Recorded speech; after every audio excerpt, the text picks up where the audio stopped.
Hong Kong is a CCP-ruled territory now. If there was anything left to be done, it was to bring the judiciary in line with the CCP's tyranny. And guess what? The UK is now helping slaughter independent judiciary in Hong Kong according to CCP's whims. Hi and welcome to TFI Global, the foreign affairs and geopolitical analysis arm of TFI Media Group. I'm your host Tejasvi Malhotra. Let's begin. The UK is literally bowing down before the Chinese Communist Party. It is actually helping China erode Hong Kong's independent judiciary by withdrawing its judges from the city's highest court, the Court of Final Appeal. UK Foreign Secretary Liz Truss said, "We have seen a systematic erosion of liberty and democracy in Hong Kong."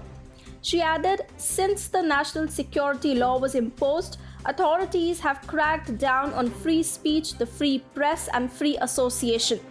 Truss also claimed that it was no longer tenable for her country's judges to sit on the court. Make no mistake, Hong Kong has already lost its reputation as a global financial center.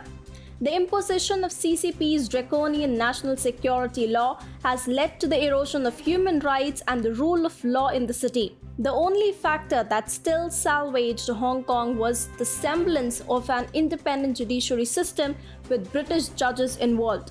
Many investors and businesses had set up bases in Hong Kong only because they thought that the city has an independent judiciary and a predictable legal system. Till now, Hong Kong's independent judiciary was more or less guaranteed. The city inherited the common law system on account of its history as a British colony.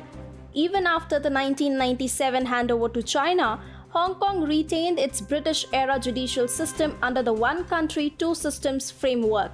Moreover, Hong Kong's courts are also meant to be independent of Chinese political influence in accordance with the city's mini-constitution.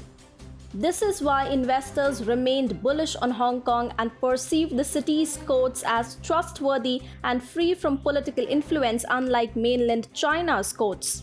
In fact, Hong Kong's highest court is composed of permanent judges and other non-permanent judges coming from common law jurisdictions of Australia, Canada, and New Zealand.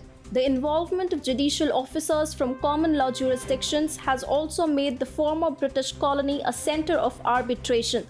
Many global law firms are based out of the city and invite top legal talent. The UK, however, says that the presence of its judges in Hong Kong would lead to a risk of legitimizing operation. Presently, two British judges were serving on the Court of Final Appeal. Both of them have quit in coordination with the UK government's latest remarks. This is a fatal blow to Hong Kong's judicial system. The courts in the city consist of only a handful of Canadian and Australian judges.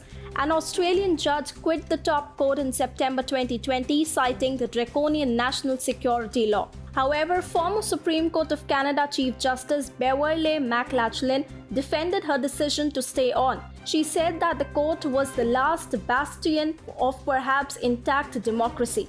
And this is exactly why it was important to keep foreign judges in Hong Kong. Yes, it is true that the implementation of national security law seriously curtails the powers of judges in Hong Kong. However, in all judicial systems, judges enjoy some degree of discretion. As long as foreign judges stayed in Hong Kong, there was some level of assurance that the discretion would be exercised properly and fairly. However, the last bastion of Hong Kong's democracy is now being demolished, and it has been orchestrated by the UK government, seemingly in cooperation with the Chinese Communist Party. Hong Kong had already been chained. Now it will lose its independent judiciary too.